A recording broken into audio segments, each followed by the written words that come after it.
monde autour de nous est en recherche de sens, à la recherche d'une pratique, d'une croyance, d'une philosophie, qui puisse nous permettre de sortir du trou noir d'un monde sans direction et sans sens. Et si ce matin, vous vous dites chrétien, si vous confessez que Jésus-Christ est le Fils de Dieu, et si vous placez votre confiance en lui, alors vous avez en fait déjà tous les éléments qu'il faut pour répondre à cette question. Et dans quelques instants, on va lire ensemble un passage dans une lettre qui est écrite par l'apôtre Pierre, un des compagnons de Jésus pendant son ministère, et une personne qui est ensuite devenue un cadre, si vous voulez, de l'Église primitive. Et c'est en particulier une personne à qui Jésus même avait donné la mission de transmettre son enseignement à l'Église. Et donc la lettre qu'on va lire, ou la partie de la lettre qu'on va lire, c'est en fait l'enseignement de Jésus pour l'Église aujourd'hui. Et Pierre, il écrit à des chrétiens qui sont en souffrance. Et il va leur expliquer que même quand ils ont l'impression que le ciel leur tombe sur la tête, il y a quelque chose qui nous montre que tout ça va quelque part. Et la chose dont il est question, c'est l'œuvre de Jésus-Christ. Alors je vous invite à lire dans la première épître de Pierre, à partir du chapitre 3, verset 13. 1 Pierre 3, 13 à 22.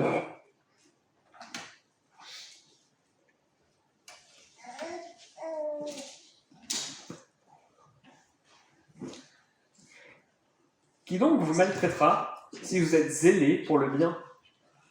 D'ailleurs, quand vous souffririez pour la justice, heureux seriez-vous. Ne craignez pas ce que les hommes craignent, et ne soyez pas troublés, mais sanctifiez dans vos cœurs Christ le Seigneur. Soyez toujours prêts à vous défendre contre quiconque vous demande raison de l'espérance qui est en vous, mais faites-le avec douceur et crainte, en ayant une bonne conscience, afin que là même où l'on vous calomnie, ce qui diffame votre bonne conduite en Christ soit confondu. Mieux vaut souffrir en faisant le bien, si telle est la volonté de Dieu, qu'en faisant le mal. En effet, Christ aussi est mort une seule fois pour les péchés, lui juste pour des injustes, afin de vous amener à Dieu. Mis à mort selon la chair, il a été rendu vivant selon l'esprit. Par cet esprit, il est allé aussi prêcher aux esprits en prison, qui avaient été rebelles autrefois lorsque la patience de Dieu se prolongeait au jour de Noé, où Noé construisait l'arche, dans laquelle un petit nombre de personnes, c'est-à-dire 8, furent sauvées à travers l'eau. C'était une figure du baptême qui vous sauve à présent, et par lequel on ne se débarrasse pas de la souillure de la chair, mais qui est à la demande adressée à Dieu d'une bonne conscience par la résurrection de Jésus-Christ, qui, monté au ciel, est à la droite de Dieu, et à qui les anges, les pouvoirs et les puissances ont été soumis. Je vous invite à prier. Seigneur, on croit que toute la Bible est ta parole. Elle nous vient de ta bouche et on peut y faire pleinement confiance. Et il y a beaucoup de choses dans la Bible qui ne sont pas si dures que ça à comprendre. Et en particulier, l'Évangile nous y est présenté avec une clarté incroyable. Mais Seigneur, on est aussi conscient que certaines choses dans la Bible peuvent être un peu plus compliquées à comprendre et expliquer. Alors on te prie que ce matin, tu déverses ton Saint-Esprit sur nous, que nous ayons l'intelligence éclairée pour comprendre ce que nous venons de lire.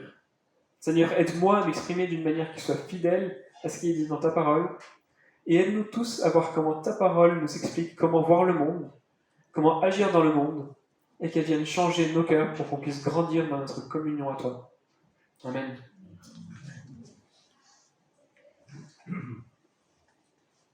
Alors on a vu jusqu'ici dans l'épître de Pierre comment l'apôtre cherche à encourager des chrétiens qui font face au rejet de la société, et en fait même à la souffrance à cause de leur foi. Plusieurs fois dans son épître, Pierre avait fait référence à l'idée que les souffrances de Jésus sont en fait le modèle à suivre pour les chrétiens. Mais dans ce passage qu'on vient de lire, Pierre va aller un peu plus loin et un peu plus en profondeur dans ses explications de cette idée. Et Pierre va nous montrer que quand le monde nous rejette, la meilleure chose à faire, c'est de se souvenir de Jésus-Christ, de ce qu'il a fait dans le passé par sa mort et sa résurrection, de ce qu'il fait dans le présent par la proclamation de l'Évangile, et de ce qu'il fera à l'avenir quand il reviendra pour juger le monde. Réfléchir à ce que Christ a fait, est en train de faire et fera pour l'Église, c'est la meilleure manière de savoir comment vivre aujourd'hui. Si vous regardez de nouveau le passage qu'on vient de lire, vous verrez que dans la première partie, versets 13 à 17, Pierre dit à ses lecteurs ce qui est attendu d'eux. C'est-à-dire qu'ils doivent être prêts à souffrir pour l'Évangile, et même à annoncer l'Évangile à ceux qui s'opposent à l'Église. Ensuite, verset 18, vous voyez que Pierre écrit « En effet ». Et en effet, il est là pour nous donner une justification de ce que Pierre vient d'énoncer. Et donc ce matin, on va s'attarder en particulier sur les versets 18 à 22 et l'explication que Pierre donne de l'œuvre passée, présente et future de Jésus. Et donc premièrement, versets 18 et verset 22, Jésus est mort et ressuscité, c'est le premier point. La première chose que Pierre veut nous faire comprendre sur l'œuvre de Jésus, et comment ça peut se rattacher à notre situation aujourd'hui, c'est que non seulement Christ a souffert, mais que sa souffrance, sa mort, sa résurrection d'entre les morts et son ascension auprès du Père viennent apporter la solution définitive à nos souffrances. L'idée, en fait, c'est que Christ a souffert, tout comme nous, en fait, on souffre, mais en fait, lui, il a souffert beaucoup plus, une souffrance qui l'a mené jusqu'à la mort. Mais verset 18, il était juste, et donc il n'est pas resté mort. Si vous voulez, la mort ne pouvait pas le retenir, puisqu'il était innocent, et donc il est ressuscité le troisième jour. Pierre écrit, il a été rendu vivant selon l'Esprit. Cette phrase-là, elle communique à la fois l'idée que c'est le Saint-Esprit qui amène la résurrection de Christ, mais aussi et surtout, ça communique l'idée que Christ, en ressuscitant, il est entré, entre guillemets, dans le domaine de l'Esprit, faute d'une meilleure expression. Par là, ça ne veut pas du tout dire que la résurrection de Christ est une réalité simplement spirituelle. En 1 Corinthiens 15, Paul nous fait comprendre que si Christ n'était pas réellement, corporellement sorti de la tombe, alors la foi chrétienne n'aurait pas vraiment de sens. Plutôt, Christ, par sa résurrection, accède à la vie glorifiée de la manière la plus pleine possible, en communion avec Dieu par le Saint-Esprit. Dans les termes de l'apôtre Paul, encore, dans 1 Corinthiens 15, le corps qu'il appelle naturel est mort, et le corps rempli d'Esprit Saint, en parfaite communion avec Dieu, est ressuscité. Et après sa résurrection, Christ est monté au ciel auprès du Père, et de là, verset 22, il règne sur tout l'univers. Mais Pierre s'intéresse à savoir comment cette œuvre du Christ vient se rattacher à notre situation aujourd'hui. Tout premièrement, verset 18, Christ est mort, lui le juste pour des injustes. Tous les hommes de toute l'histoire, à l'exception de Jésus, sont injustes. Devant Dieu, nous sommes tous moins que parfaits. Il y a dans la vie de tout le monde des moments, voire beaucoup de moments, où par nos actions, nos paroles, nos pensées, même nos désirs, on ne fait pas les choses parfaitement au niveau que Dieu exige.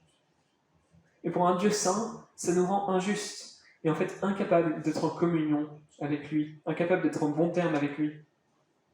Et à la croix, Jésus il a pris sur lui la culpabilité des fautes de tous ceux qui placent leur confiance en lui. Et il a payé par sa mort la punition que ces fautes méritaient, à la place de ceux qui placent leur confiance en lui. C'est en fait le sens de l'expression le juste pour des injustes. Celui en qui il n'y avait aucune injustice, aucun péché, a pris sur lui les péchés des injustes. Et regardez quelle est la conséquence de la mort et de la résurrection de Jésus. Verset 18, c'est pour vous amener à Dieu. L'idée de Pierre, c'est que ses lecteurs peuvent suivre le même chemin que Jésus, s'ils sont attachés à lui par la foi. Oui, dans le présent, ils souffrent et finiront par mourir, que ce soit à cause de la persécution ou simplement parce que tout le monde meurt. Mais, s'ils ont foi en Christ, leur injustice, leur péché, n'est plus là pour les séparer de Dieu. Et donc, tout comme Christ est ressuscité, un jour, eux, ils ressusciteront aussi. Être unis à Christ, c'est être attaché à lui par la foi, et donc être emmené avec lui partout où il va. La souffrance et la mort d'abord, mais plus tard, la résurrection et la vie en communion avec Dieu par le Saint-Esprit. Imaginez un petit peu un kangourou qui transporte son petit dans une poche partout où il va. Partout où va le parent, le petit va avec, puisque de toute façon, il est dans la poche, il ne va rien faire d'autre. Certes, ils n'y vont pas de la même manière, mais le petit est aussi sûr que son parent d'arriver à destination. Et l'idée, c'est la même. Un croyant qui est attaché à Jésus par la foi, il ne se déplace pas avec ses propres efforts. Ce n'est pas son énergie qui est mise là-dedans. Mais il est aussi sûr que Jésus d'arriver à destination et d'entrer en communion avec Dieu.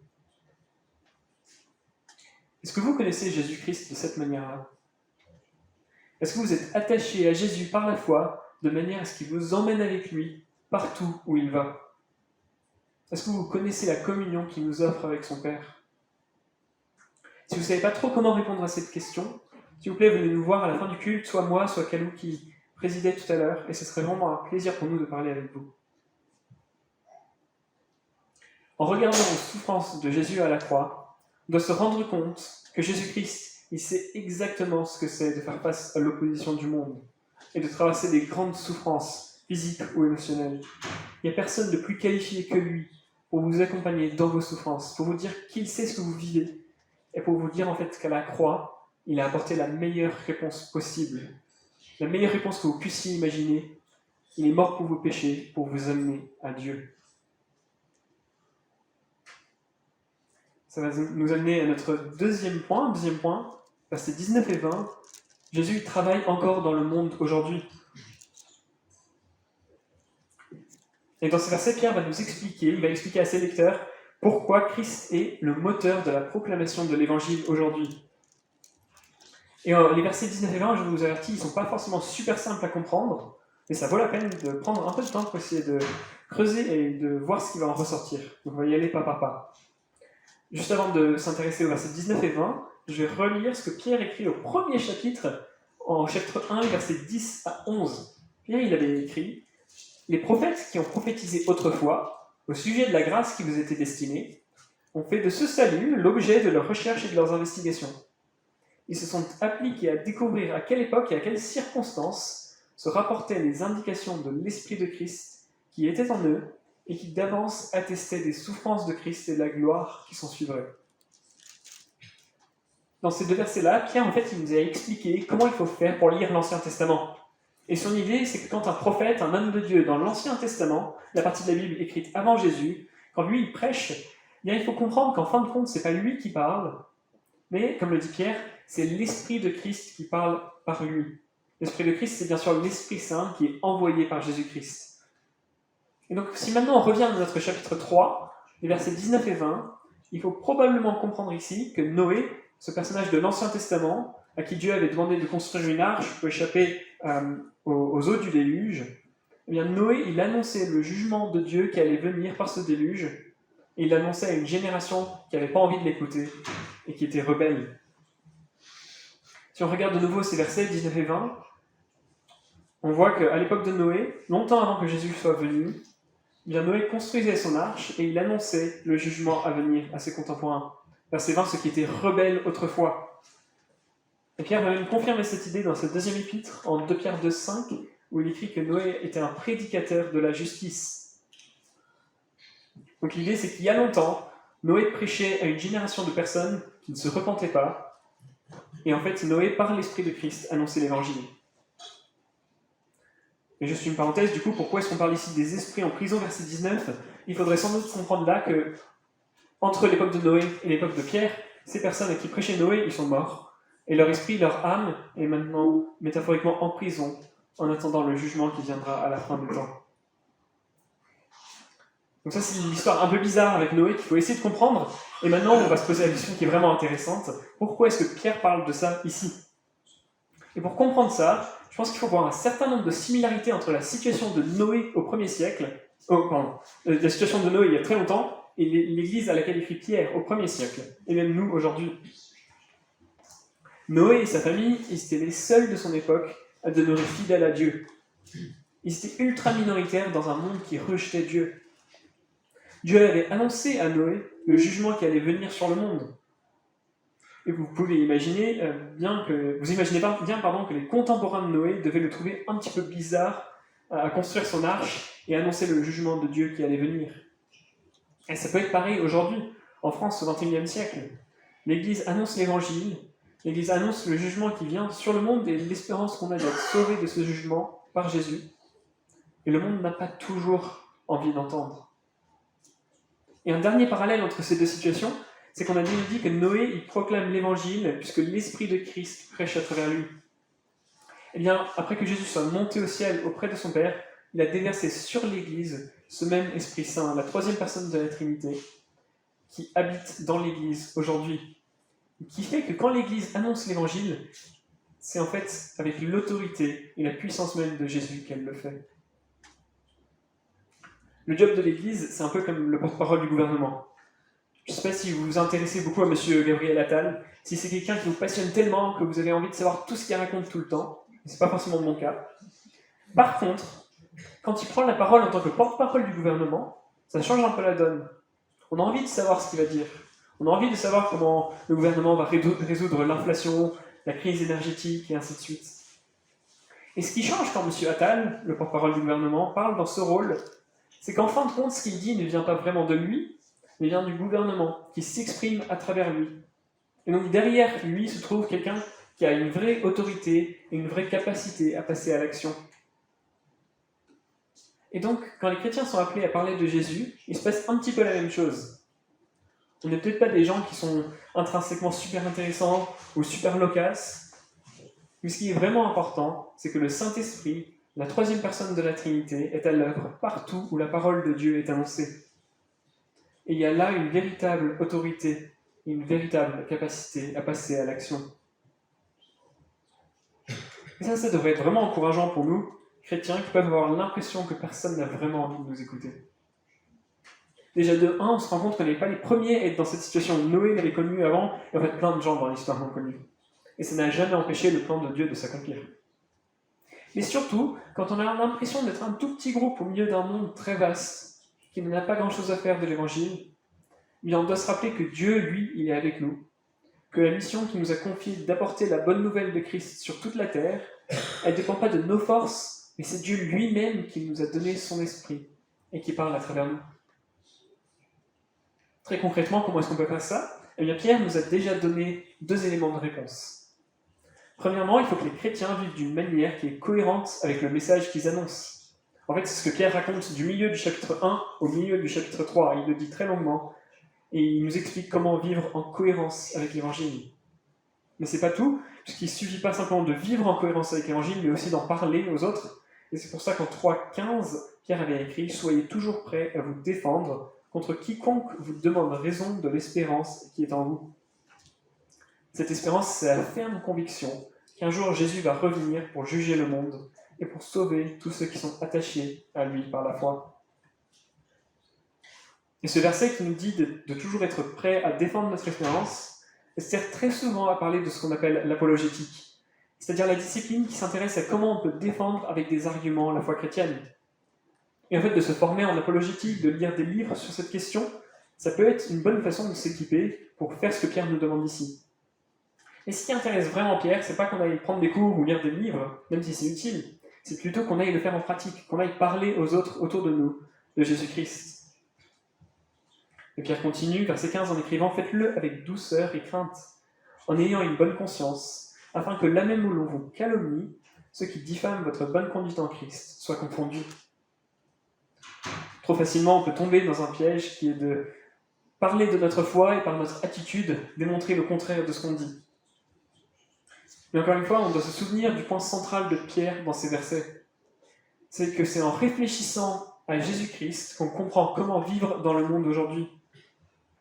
Et l'exemple de Jésus, c'est un exemple de patience et d'amour envers ceux qui cherchaient à gagner à la vérité.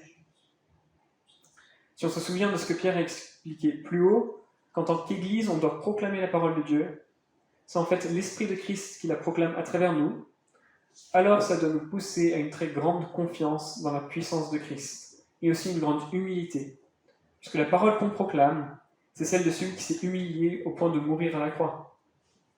Et ça doit nous pousser à aimer ceux qui sont perdus, ceux qui en fait sont pas pires que nous. Et on doit vouloir leur parler de notre espérance.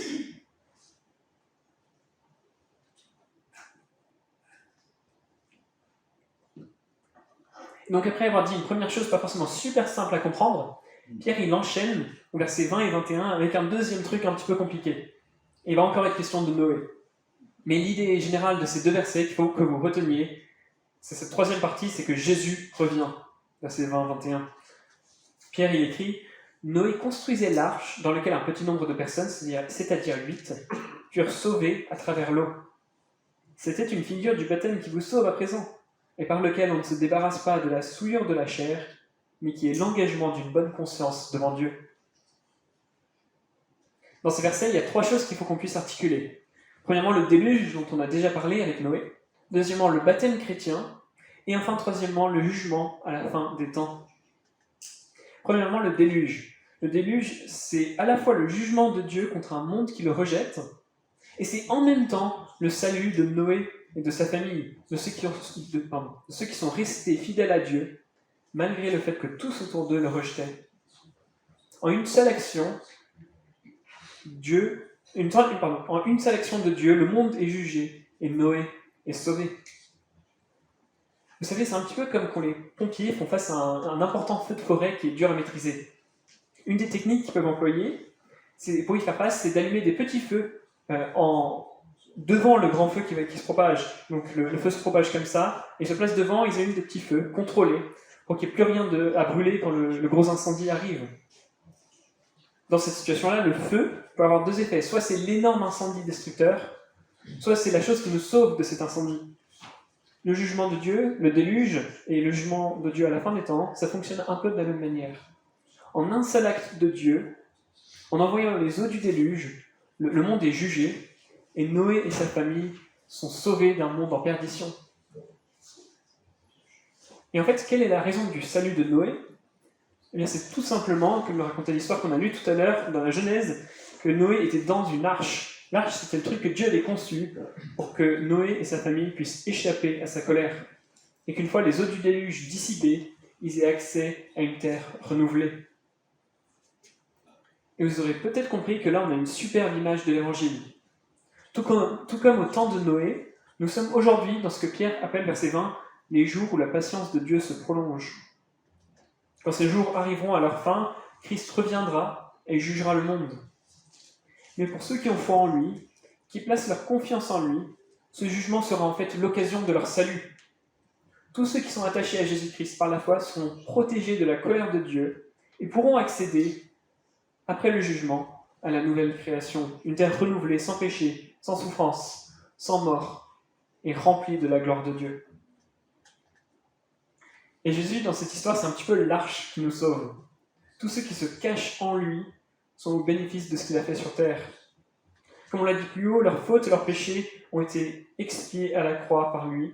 Et quand ils sont cachés en lui, c'est comme si c'était eux qui avaient vécu la vie parfaite de Jésus. Et ils seront protégés du jugement de Dieu. Si on y repense, en fait, Jésus, il est déjà passé par ce jugement. Jésus a été jugé par Dieu à la croix. Pas pour ses fautes à lui, mais pour les fautes de tous ceux qui ont confiance en lui. Et comme il avait vécu une vie parfaite, il ne pouvait pas rester mort, il ne pouvait pas rester sous la condamnation de Dieu, mais le troisième jour, il est ressuscité. Jésus a traversé le jugement de Dieu et il en est sorti vivant. Et tous ceux qui sont attachés à lui par la foi traverseront avec lui ce jugement et sortiront victorieux. Et donc le baptême dans tout ça. Juste avant de parler un petit peu de ce que Pierre veut nous dire sur le baptême, il faut juste donner quelques explications sur l'expression « le baptême qui vous sauve ». On ne devrait pas forcément comprendre ici que Pierre pense que le rite du baptême en soi, c'est quelque chose qui sauve les gens en claquant les doigts comme ça. Quand Pierre écrit que le baptême n'enlève pas la souillure de la chair, verset 21, il n'est pas en train de s'opposer à des gens qui diraient le baptême c'est un truc qui vous permet d'éviter de prendre une douche le soir puisque vous êtes déjà lavé en journée. Plutôt, Pierre il a en tête des gens qui vont dire que le baptême lave la souillure morale du péché, que Pierre appelle souillure de la chair. En gros, Pierre dit, le baptême ça n'enlève pas vos péchés. Donc quand Pierre nous dit le baptême qui vous sauve, il faut comprendre par là que c'est une figure de style qu'on appelle une métonymie. C'est-à-dire qu'on prend deux concepts tellement proches, le baptême et le salut. Ils sont tellement proches, mais pas identiques, mais on se permet quand même de les échanger dans la phrase. Et du coup, il faut qu'on comprenne ici que la préoccupation première de Pierre, c'est pas de nous parler du baptême, mais c'est de nous parler de la réalité vers laquelle le baptême nous renvoie. Et le baptême est justement intéressant ici, puisqu'il reprend cette même symbolique avec l'eau du déluge qui vient anticiper le jugement et le salut de Dieu. Maintenant qu'on a vu ce qu'on peut comprendre par cette expression, le baptême qui vous sauve, on va revenir à ce qu'on disait sur le déluge, le jugement et le baptême. Comment comprendre la place du baptême là-dedans ? Eh bien, l'idée de Pierre, c'est que le baptême nous montre en miniature le jugement de Dieu qui est à venir. L'eau du baptême, c'est un symbole de jugement, et ça rappelle, d'après Pierre, l'eau du déluge. Mais cette eau du baptême, elle rappelle aussi la venue d'une nouvelle création. Tout comme le déluge avait permis à Dieu de nettoyer la terre de ce qui n'allait pas, de faire venir une création meilleure. Bien, un peu comme on vient de voir que le jugement et le salut, c'est un seul acte de Dieu avec un volet négatif, un volet positif, bien il faut comprendre que le baptême, c'est aussi un seul acte avec deux aspects. À celui qui a la foi, le baptême lui rappelle qu'il est mort avec Christ et que Dieu lui donne une merveilleuse espérance. Et à celui qui est incrédule, le baptême, c'est pas quelque chose qui est neutre ou vide de sens. C'est même pire que ça. Le baptême devient un symbole de jugement. Vu sous un autre angle, le baptême marque l'appartenance d'une personne à l'alliance de Dieu. Et cette alliance, elle comporte avant tout des merveilleuses promesses de la part de Dieu. Mais elle entraîne aussi certaines obligations. Des obligations de la part de ceux qui sont dans l'alliance. Et d'après Pierre, quand on est dans l'alliance, on a donc l'obligation devant Dieu de respecter ces termes, verset 21. Et la condition de cette alliance, le sine qua non, c'est la foi en Jésus-Christ qui est le Seigneur de l'alliance. Dans les mots du Deutéronome, un livre de l'Ancien Testament, dont le thème central c'est cette alliance entre Dieu et son peuple, Dieu dit à son peuple, « J'ai mis devant toi la vie et la mort, la bénédiction et la malédiction. Choisis la vie afin que tu vives, toi et ta descendance, pour aimer l'Éternel ton Dieu, pour obéir à sa voix et pour t'attacher à lui. C'est lui qui est ta vie. » Si vous êtes baptisé, votre baptême doit vous aider à méditer sur cette vérité. Par le baptême, les promesses de la grâce de Dieu vous sont présentées, avec encore plus de clarté qu'à quelqu'un qui n'aurait pas été baptisé. Il vous appartient de vous examiner et de vous demander est-ce que j'ai saisi ces promesses par la foi. Mais aussi par votre baptême, Dieu vous rappelle le jugement qui vient. Il vous rappelle la dimension future de l'œuvre de Jésus-Christ, qui, pour tous ceux qui sont attachés à lui par la foi, doit être une délivrance. Le baptême, en fait, vous invite à vivre dès aujourd'hui à la lumière de l'éternité. Le baptême vous invite à réfléchir très sérieusement à si vous êtes en bon terme avec Dieu, à si vous allez passer l'éternité avec lui. Mais pour ceux qui croient en Christ, le baptême nous renvoie au moins vers la réponse définitive de la question qu'on a posée au début. Quand tout va mal, quand le ciel nous tombe sur la tête, notre espérance, elle, reste inchangée. C'est une espérance qui ne pourra jamais nous être retirée. C'est une communion avec Jésus-Christ qui ne pourra jamais cesser. Et un jour, elle sera pleine et parfaite. Si on veut vivre aujourd'hui dans un monde qui a très souvent l'air d'aller nulle part, dans lequel la souffrance c'est la norme, et d'autant plus quand on suit un Seigneur qui est mort sur une croix, il y a la grande clé de lecture qu'il nous faut pour comprendre le monde, le gros projecteur qui vient éclairer les ténèbres, c'est la personne et l'œuvre de Jésus-Christ. Quels que soient les problèmes que vous traversez dans votre vie, il faut que vous sachiez que Jésus-Christ à la croix résout le plus gros problème que vous puissiez imaginer, le plus gros problème que vous ayez. Et donc Dieu, dans ce texte, nous invite à nous souvenir toujours de la mort et de la résurrection de Jésus, d'agir aujourd'hui comme des personnes qui sont envoyées par lui pour proclamer son œuvre et notre espérance par la puissance du Saint-Esprit, et à toujours avoir les yeux fixés sur son retour.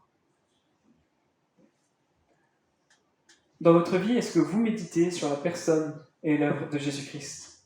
Est-ce que vous cherchez à ce que toutes vos actions soient conduites à la lumière de ce que Jésus a fait, continue de faire et fera à l'avenir pour vous? Et tout particulièrement quand vous traversez des choses vraiment difficiles, est-ce que vous vous souvenez que Jésus a traversé pour vous le jugement de Dieu? À la croix, il a souffert la peine de l'enfer. Mais lui qui est parfaitement innocent, il ne peut pas être retenu par la mort, et le troisième jour, il est ressuscité. Il déverse en vous son esprit, qui vous permet d'être en communion avec lui, avec celui qui est plus que suffisant pour vous dans toutes les circonstances de la vie. Et un jour, il reviendra pour vous. Il viendra vous délivrer de vos souffrances, vous délivrer de votre péché, et vivre avec vous pour toujours. Aujourd'hui, on est invité à méditer sur l'œuvre finie de notre Seigneur, et bientôt on pourra en bénéficier pleinement et le voir face à face. Je me permets de conclure en lisant quelques lignes dans une confession de foi chrétienne. C'est sous forme d'une question et d'une réponse. La question, c'est quelle est ton unique assurance dans la vie comme dans la mort? Et la réponse, c'est que dans la vie comme dans la mort, J'appartiens corps et âme, non pas à moi-même, mais à Jésus-Christ, mon fidèle Sauveur. Par son sang précieux, il a totalement payé pour tous mes péchés. Il m'a délivré de toute puissance du diable. Il me garde si bien qu'il ne peut tomber un seul cheveu de ma tête, sans la volonté de mon Père qui est dans les cieux, et que toutes choses doivent concourir à mon salut. C'est pourquoi, par son Saint-Esprit, il m'assure la vie éternelle. Il me rend prêt et disposé à vivre désormais pour lui, de tout mon cœur. Prions. Seigneur, on ne sait même pas mesurer la grandeur de ta bonté. Tu as envoyé pour nous ton propre Fils, souffrir et mourir à la croix, lui le juste, pour nous des injustes, afin de nous amener à toi. Aujourd'hui, il nous donne son Saint-Esprit, qui nous unit à lui, il nous envoie proclamer la bonne nouvelle de Jésus-Christ partout. On te remercie, Seigneur, qu'un jour Jésus reviendra pour délivrer ce monde de la futilité, pour vivre au milieu de nous pour toujours. Seigneur, on a hâte que ce jour vienne. Alors viens, Seigneur Jésus, viens.